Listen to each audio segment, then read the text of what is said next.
Hey everybody, welcome back to the SuperBake podcast. I'm your host, Baker. Let's talk about stuff.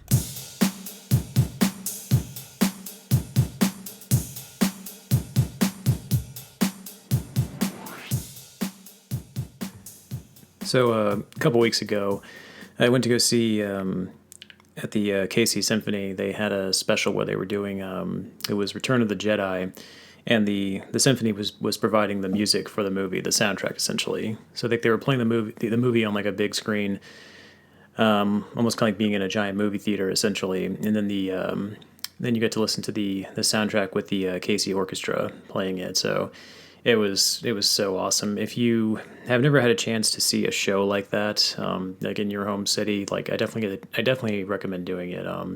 It was definitely a really awesome thing to see for sure.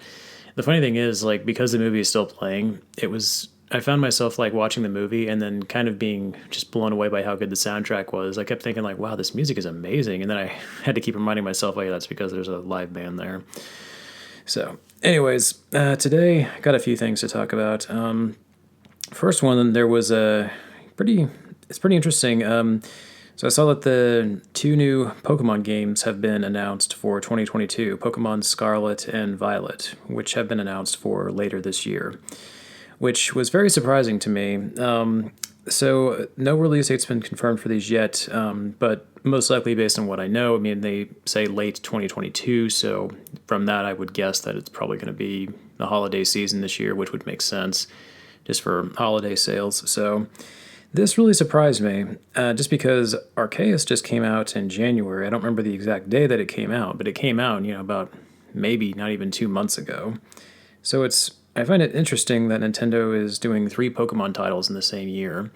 There's not a lot of information on Violet and Scarlet yet, that they will follow, I think, pretty much the same type of structure that Arceus has, a big open world format, which, I mean, I think that was pretty much a given. I can't imagine them going back to the old format just because I think Arceus has had pretty good sales. I think it's been very successful so far. I know a lot of my friends have been ranting about it, so I have not played Pokemon in a very long time. I think the last one I played was X for the 3DS.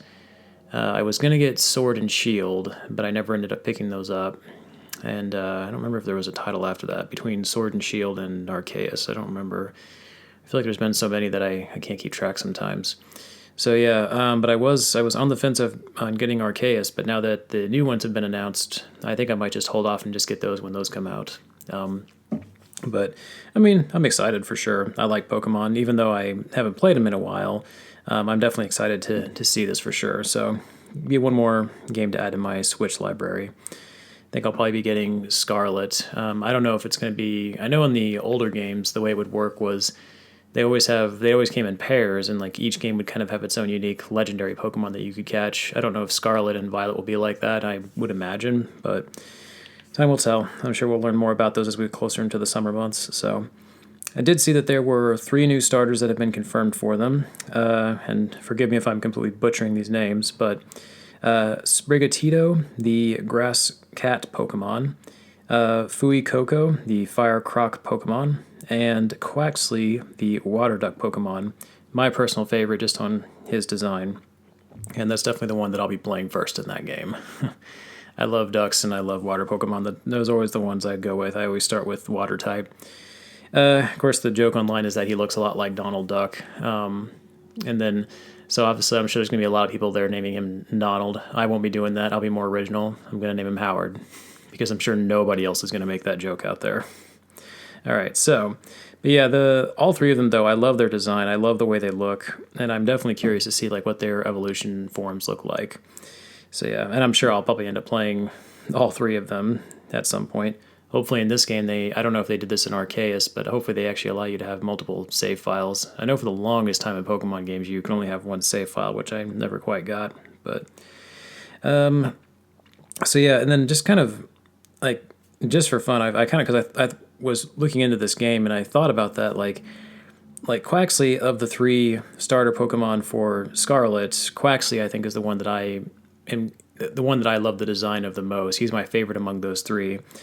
But I was thinking about older Pokemon games, and the thought crossed my mind, like, what is my favorite Pokemon? Like, do I have a favorite Pokemon of all time? And honestly, I don't think I could narrow it down to just a single favorite. But I was thinking about it, and so I went and tried to put together like kind of a very quick list of just some of my personal favorites. And these are in no particular order, just Pokemon that I've really grown to love over the years. So I'm going to give that list to you guys right now. So again, just a top 6, kind of an odd numbered list, but still. War Turtle. I mean, I love Squirtle and all of his evolutions, but War Turtle was always my favorite. I don't know why, I always liked his design. I remember I had like those, when I was a kid, I used to have like those little Pokemon action figures, and War Turtle was one of my favorites. I just always liked the way he looked. He was just so unique looking. The fact that he has like the fluffy tail and the 2 ears, like it was just so interesting looking that I just loved his design. Sandshrew. I also like Sandslash as well, but Sandshrew I think is also one of my personal favorites. Gengar. Love ghost Pokemon, and Gengar was always one of my favorites too. It used to be Haunter, but Gengar, I just love his design. And then I remember I read somewhere that, and I didn't know this, but apparently when Pokemon was originally coming out, Clefairy was supposed to be the mascot for the game, but they ended up making Pikachu the mascot. And from what I heard, the rumor was that Gengar was Clefairy's ghost, the Phantom of Clefairy when he died, which I always thought was interesting. I don't know if that's true or not or confirmed, but that was kind of a little rumor that I had heard. Another one of my favorites is Zapdos. I've always loved Zapdos. He's always been my favorite of like the 3 legendary birds from the original game. Again, it's most of these favorites are just kind of a design, from a design perspective. I love the way Zapdos looks. The other 3 legendary birds always looked kind of like Moltres and Articuno. They always looked fine, I guess. But Zapdos actually looked mean and like aggressive, and that's why I always liked him the most. And plus, I think he was the only legendary bird that I ever caught in the original game. Or did I have Articuno? I don't remember. I remember I played the shit out of Pokemon Blue way back in the day. I feel like I had Zapdos. I'm almost like 99% sure. I can't go back and check because I've lost my Pokemon Blue copy. So another one I like is Houndoom. Just because, 1, I mean, he's like a little demon dog, and 2, I mean, come on, Houndoom, that is like a freaking badass name. So, plus I always like dark Pokemon. I always felt like I always had a dark Pokemon once, like at least one in my party whenever they were introduced, which I don't remember if that was it in Pokemon Silver and Gold? I can't remember. But I remember like they were introduced as sort of like the weakness to, I think, Psychic and also Ghost, if I remember correctly. Because I remember in the original first-gen games in Blue and Red, like, Psychic was, like, broken. I remember if you had even one Psychic Pokemon, like Alakazam or Mewtwo or whatever, you were basically just unstoppable, and you could just roll through everybody. But in the second gen, I believe that's when they started introducing Dark Pokemon, who essentially were really effective against Psychic, if I remember correctly. That sounds about right. So yeah, but I just remember, I think it was an X, I had a Houndoom, and I remember I went through one of the Elite Four who had like mostly Psychic Pokemon, and I just rolled through them with Houndoom, so he was always one of my favorites. So and plus just his design just looks cool too, he just looks like a cool little demon dog, so those are my personal favorite Pokemon. I'm curious to know if you have any out there that you like. Feel free to comment, in the video on YouTube if you get a chance, so...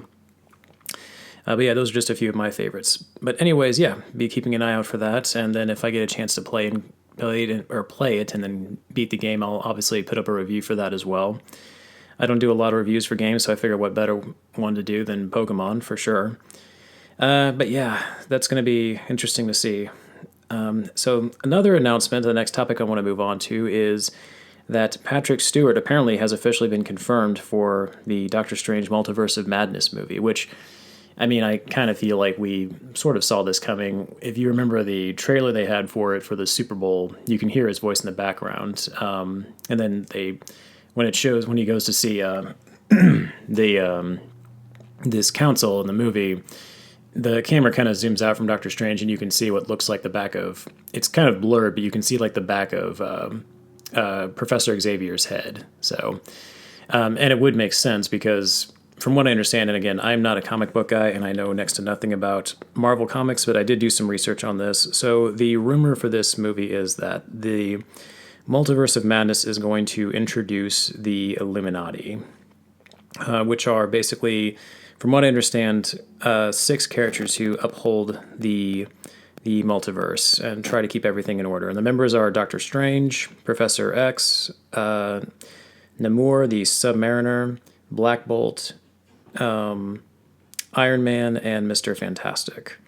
So that's definitely interesting, and that's also crazy too to think about. Just the idea of Patrick Stewart reprising his role as Charles Xavier in this movie, I think, is going to be awesome. That I think that's got a lot of fans excited too. I mean, me especially. Like, I'm a huge Patrick Stewart fan. You know, Picard. I mean, he's a freaking legend. So, any excuse to have him reprise his role as Charles Xavier, I'm absolutely on board with that. So that's going to be exciting. And then there's also a few other rumors surrounding this movie. So one of them is that the Iron Man in this movie, which I think is supposed to be Superior Iron Man, in one of the shots of the trailer, if you watch closely, there's a shot where it looks like this somewhat this person is fighting Wanda, and it looks like they're kind of somewhat concealed by this this glowing power that they have. But a lot of people have said that that's what they think that is Superior Iron Man. In other words, the Iron Man from the Illuminati, from another dimension. And the rumor is that supposedly Tom Cruise could be playing that role, which would be really interesting to see, because I know that supposedly Tom Cruise was the one who was in talks to play Iron Man before Robert Downey Jr., but I believe he turned it down. So if this is the case, this could be a really cool, almost kind of a what-if scenario of, you know, what could have been if Tom Cruise had taken the role. Of course, it's easy to say now that I can't picture Tom Cruise playing Iron Man because, well, we have Robert Downey Jr. as Iron Man. And of course, I mean, the guy's iconic. He's practically a household name because of that.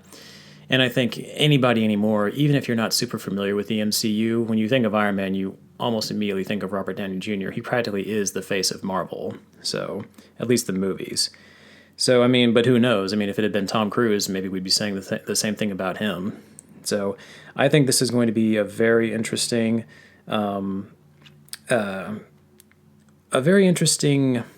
take on the character, kind of seeing him as more of an antagonistic role. I do think that the Superior Iron Man is supposed to be more of a villain from the Marvel Comics, if I'm not mistaken. Correct me if I'm wrong here. Again, not a comic book guy, so if I'm butchering it, my apologies. But, you know, I like Tom Cruise as an actor, so I'm definitely curious to kind of see if this is, in fact, how the casting will be. I'm curious to see his take on the character, on the Tony Stark character, and what we get out of that. So, and then the other rumor is that because Mr. Fantastic is one of the other members of the Illuminati, the other rumor is that John Krasinski could be playing that role too. This has been a rumor that's been circulating for quite a while. There's no, as far as I'm aware, there's no rock hard evidence to prove that this is actually going to happen. And I don't think John Krasinski has confirmed anything either, which that could be because they're just trying to keep it under wraps until the movie comes out.